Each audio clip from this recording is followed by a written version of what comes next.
2. We got a video from my dog. Pint is here. Do not fear. Pint is here. We got the biggest mistake anime fights keep making. It's actually quite funny. If you look at the video, I think it was posted last week or two.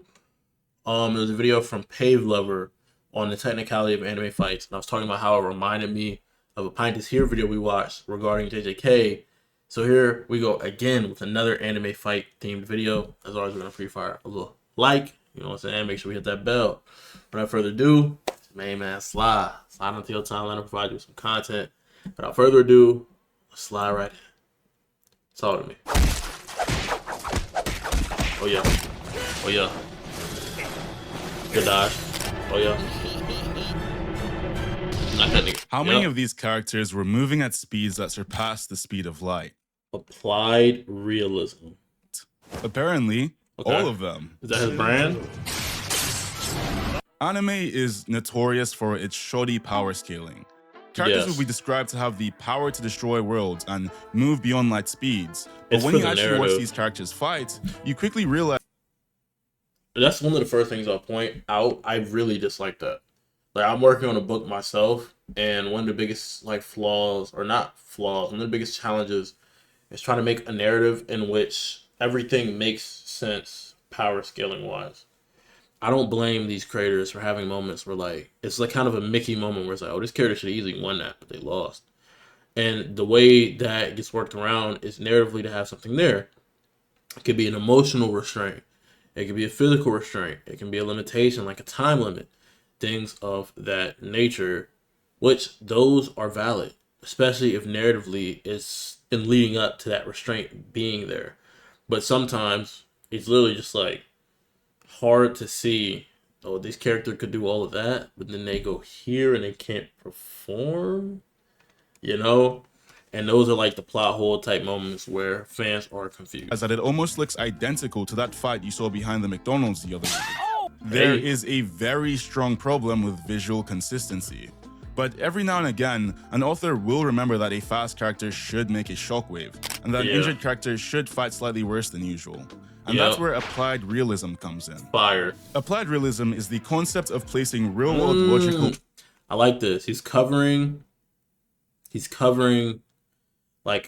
subject matters and tying it into anime. That's why the applied realism is here. I like this. I like this video creating idea, bro. I like what you're doing here, and scientific concepts into your narrative. Yeah, in order to that's add what I'm emphasis doing. and suspension of disbelief onto your fictional character's actions. Of course, you can't actually apply all elements of reality into fiction. It's because, it is fiction. But, even though it's fiction, it's still a narrative. And the most compelling thing about narrative is its ability to be relatable and or its ability to captivate you. And that can happen with a bunch of fancy mumbo jumbo, but it often best happens when you're attached to a story. And one of the best ways to do it is for you to understand it and the things being done to make sense. You know? The moment superpowers come out, all laws of thermodynamics are immediately thrown straight out the window. But if you choose to apply them wisely with some abstraction in the mix, what you get is an incredibly grounded narrative. Yeah. The reason why this works is simple. Audience members aren't moved by numbers or statements. People are moved by impact. What they know. A character moving faster than light is meaningless if it looks the same as jogging. So applied realism turns abstract statements into visible consequences. Something that's concrete. And once you start doing this, fights finally stop feeling like a list of feats and actually start feeling like physical events with weight and cause and effect. Yeah. So in this video, I'm going to break down how to apply real-world logic in a way that instantly elevates the quality of a fight, looking at examples of where it's done well and others not so much. If I didn't mention one of your favorite series, feel free to drop them in the comment section down below. And without further ado, let's begin. So how do you use applied realism within the scope of your fights? Well, in terms of battle stories, there are only really 4 levels of logic that you need to pay attention to. These are the physical, the biological, the material, and the environmental.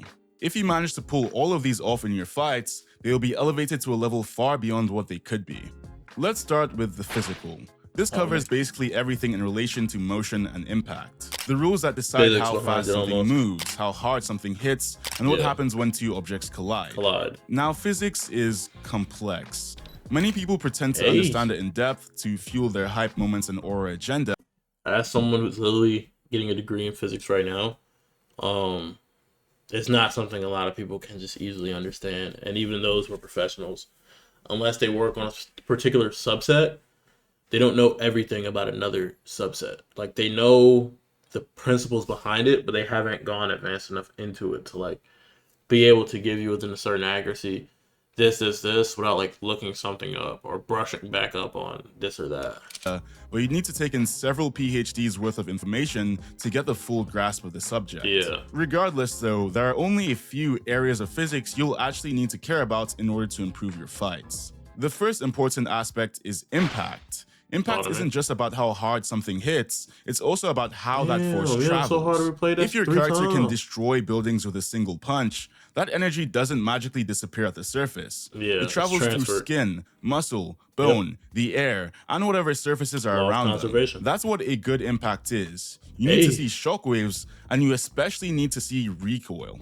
If you're striking that hard, intuitively, some of it will bounce back. Your character doesn't need to mention the pain or anything, but simply showing their arm jolting back can do so much for the sequence. Even small reactions like a foot sliding half of an inch can subconsciously tell the audience that the force actually went somewhere. That was a good because punch. Impact needs direction and aftermath to feel real, and when it doesn't, your fight instantly becomes... Yeah, because even though physical impact is not metaphorical impact, if the physical impact doesn't have some type of metaphorical impact, then it's not impact. Like, they go hand in hand.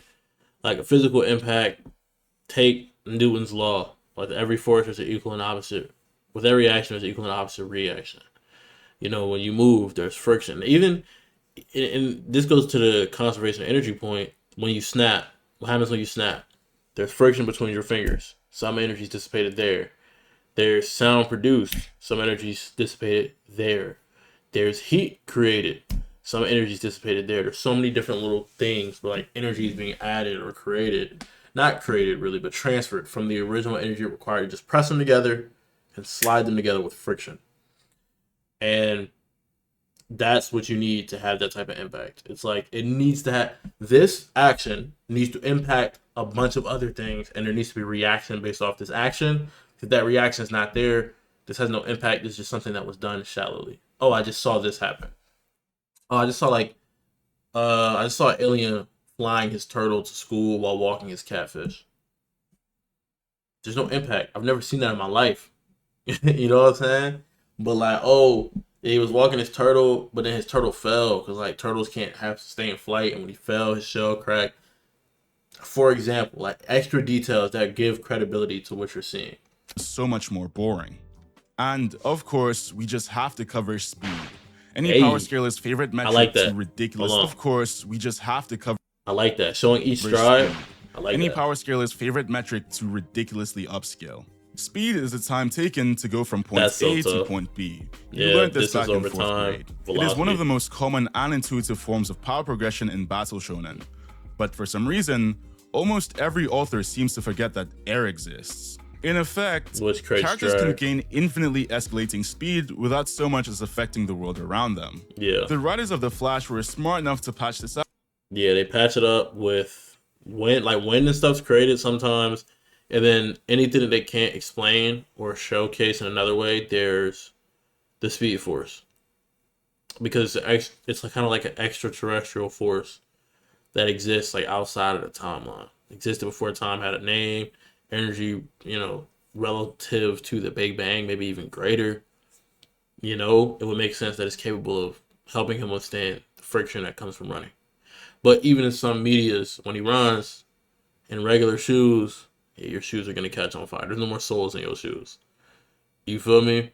So the effect is there somewhat. But yeah, with speed, same situation. It's like impact almost. It's like there needs to be a reaction.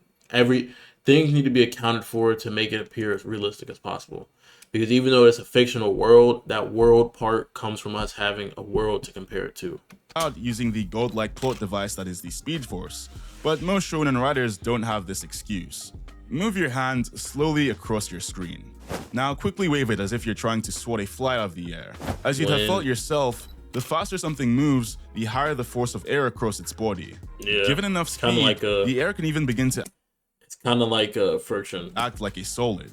It's fine to say your characters are strong enough Yeah, because with that speed, the air kind of gets pressurized in a way. to move through this inherent barrier of air, because as a writer, you have to ignore some realistic details that could make your story more boring.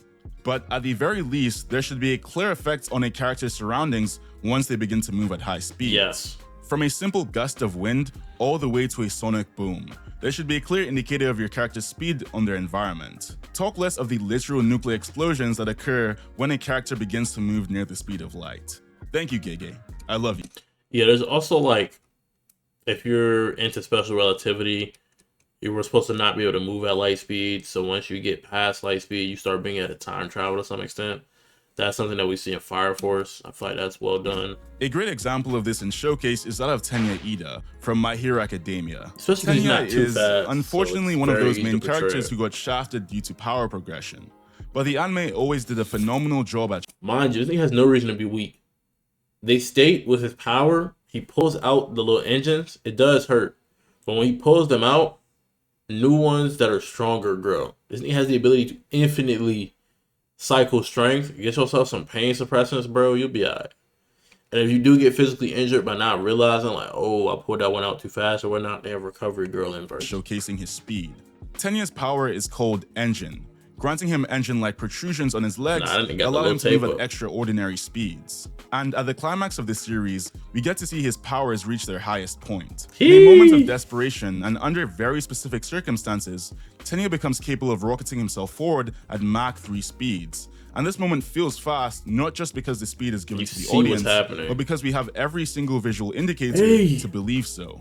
The shockwave rips apart the buildings around Ooh, them. the perspective. The air itself drags and distorts their faces. Yeah. And as the two characters approach and surpass the speed of sound, there is a visible vapor cone around them, an actual real Heat. scientific property of Mach speeds. This moment works as well as it does because the audience isn't just told that Tenya is fast. That's so Instead, big. they're given all the pieces of evidence to show that he has truly broken the limits of motion. Next, we have biology, mostly spanning the physical well-being and stamina of your characters. A lot of shows make the mistake of treating their characters more like puppets and less like human beings. Yeah. Characters will fight Being able to feel pain, like having fatigue is important. If you want to show they have good stamina, like you can do that, but you need to show how certain injuries affect them, bruising, things of that nature. for hours without breaking a single sweat, and lose entire limbs without so much as flinching. Yeah. I'm just gonna say this now. Not every single settings needs characters to have infinite pain tolerance Indestructible and pain stamina. tolerance. Yeah. Concussions, blood loss,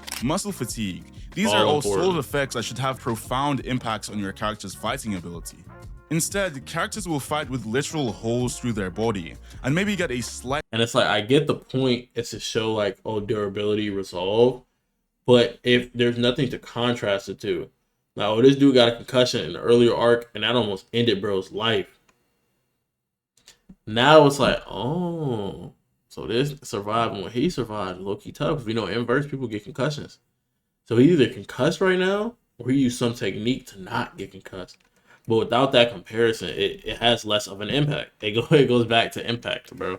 There needs to be some like reaction, and the reaction that you're trying to get from us is heightened with some type of stakes or something to compare it to. limp from a literal chunk blown out of their skull.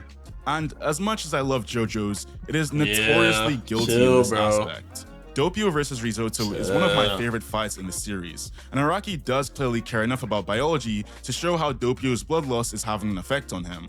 But that's slightly ruined by the character straight up shrugging off vomiting up to 20 odd razors from his throat. Hooked. Even sports anime can get something as simple as stamina wrong. In Blue Lock, strikers will regularly cover the entire length of the pitch in seconds, And going there's back not a into lot of- defense to there's not block enough shots, fatigue. then instantly going forward to have a chance on goal. Really, the only character that loses stamina in that series is Chigri, because his entire gimmick is to speed blitz for a while before getting tired precisely at the halfway mark. Now, if you want to see But it's like for example, Usagi's feet for the goal, you either have them save stuff like that, or when they bust it out, be on some Kuroko type timing where like they're gonna pass out, or like Kisei is like the Chigiri of Kuroko no Basket, just in terms of like, oh, I can copy at the highest level, but after I can only extend it for a certain period of time. So something like when Kagami's trying to jump, his legs just won't go. Even if they push past it, just showing that indicator is important. Series that actually covers biology and injuries well, look no further than Attack on Titan. Countless series make a bad habit of endlessly forgiving their characters' screw-ups. Are you literally on the brink of death with multiple bleeding organs, poison coursing through your body, and meter-long cuts across your skin? See, but then a character who suffers injuries that are less will pass. And then it's like the comparison stops becoming like a true comparison. Now it's just like, well, we'll just hope for the best. Don't worry, nothing a couple nights of resting won't fix. And thankfully, Attack on Titan doesn't work like this. Dude was supposed to be tough. He's supposed to be number 2. Anyway. Titan shifters are the exception. Near the tail end of the series, for example, Levi receives a serious injury from an explosion, and it's number 1. leaving him blind in one eye and down a couple fingers. We as the audience watch as his previously flawless style of combat gradually decays, until he's finally bound to a wheelchair at the very end of the series. Levi doesn't get to just sleep off his injuries. They're a permanent consequence of his actions, and they stay with him until the series ends. The ability to give your characters permanent injuries is what separates a series that never actually punishes its characters from a series with real tangible stakes. Right. The next layer is pretty simple: material. Essentially, objects should feel limited, degrading, or breaking down with repeated use. If someone overexerts or overuses a certain tool, it should show signs of degrading before eventually falling apart. Showing that the character's items have actual limits is yet another powerful way to put stakes into your narrative. It puts the stakes there because there is no infinite win con, or I can infinitely use this item. And it also adds to that grade of realism because, again, whenever you're getting too lost in the fictional aspect, it's like, oh, his main source of combat just broke. And it pulls you into the story. How you gonna get out of this? You know? Your audience deeper into their suspension of it makes you ask questions. As much as I hate talking about the same example twice, Attack on Titan delivers in this aspect too. They have to change their blades. The blades used by the scouts, unlike 90% of shonen weapons, aren't made of some infinitely durable material. Canonically, while they are incredibly light, they are also incredibly brittle, quickly degrading over regular uses until they snap off. Characters have to fight with this limitation in mind, and this simple addition to the world of the story massively improves its believability. On a side note, resource management follows an extremely similar pattern, so I'll just cover it quickly. Basically, if your characters use bullets, potions, throwing knives, pretty much anything that can be used up, you should let those resources be exhausted from time to time. Having a character recognize the limitation of their resources can be a great addition to a fight, and accurately keeping track of that metric both increases audience satisfaction while also adding another layer of strategy for your viewers to be invested in. The final section, and arguably the easiest, is the environment. The core idea is that the world should react to what your characters are doing, and in another layer, your characters should react to the world. Most fights don't take place in a whiteboard. They happen somewhere, and that somewhere is important. If your character is meant to be throwing out punches that can shatter mountains, then a portion of that damage should be transferred to their surroundings. Walls should break, glass should crack, and the ground beneath them should fracture. The environment is the visual payback of your power system. The environment shouldn't only react though, it should also resist as a limiting factor. Fighting in sand or water is obviously very different from fighting on concrete. Your character's movements will be more sluggish and heavy than when compared to fighting on even land. Similarly, fighting in a cave or a forest should limit swing arcs and movement speed. The battlefield should change the rules of what your characters can and can't do. And finally, the environment should be used.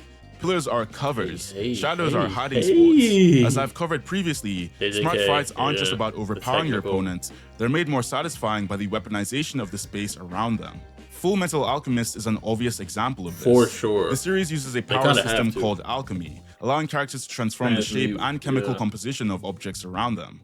Naturally, the environment is a massive aspect of fights. During Roy's fight against Lust, for example, both fighters repeatedly take advantage of the state of the battlefield around them. Lust begins by bursting a pipe above Roy, spreading water onto his gloves to presumably inhibit his fire alchemy.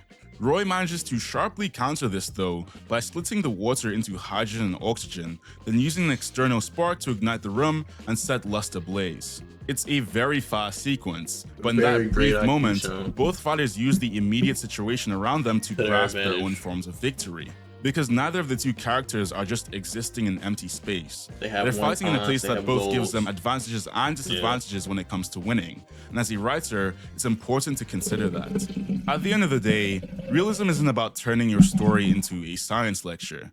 I mean, some series About will get away making it with that, believable. but no one actually needs to go that far. Yeah. No. Realism's sole purpose is to give weight to your world. Yeah, Speed should and that move the air. believability gives you Injury should change how your credibility. characters move. Weapons should break after being stressed, and the environment should shatter on impact. When all of these requirements are met, that's when your audience begins to be consumed by your world. These details aren't here to limit your creativity, they are here to Meant to ground add to it, it, because yeah. every battle needs some element of consequences and tension. And don't It also makes you get better at your pen when it comes to writing, because that tension and added stakes it gives you more to have to write around and write with. worry about getting the science perfectly right. All you really need is consistent logic. But you're writing As Dr. I Stone. said before, it's much better to ignore some details if they work in favor of your narrative. Yeah. But the details that do matter should Need always to have be a kept place in your pristine. storytelling. Because it's only once your world starts responding to your characters that your fights evolve from images on a screen or words on a Something that holds page weight. and start feeling like events in a truly real, breathing world. Thank you for watching. Shout out, Pint is here for another fire video. It's my dog, man. Come on, man. As always, make sure y'all stay happy, healthy, hydrated. You know, trying to catch me next. Peace.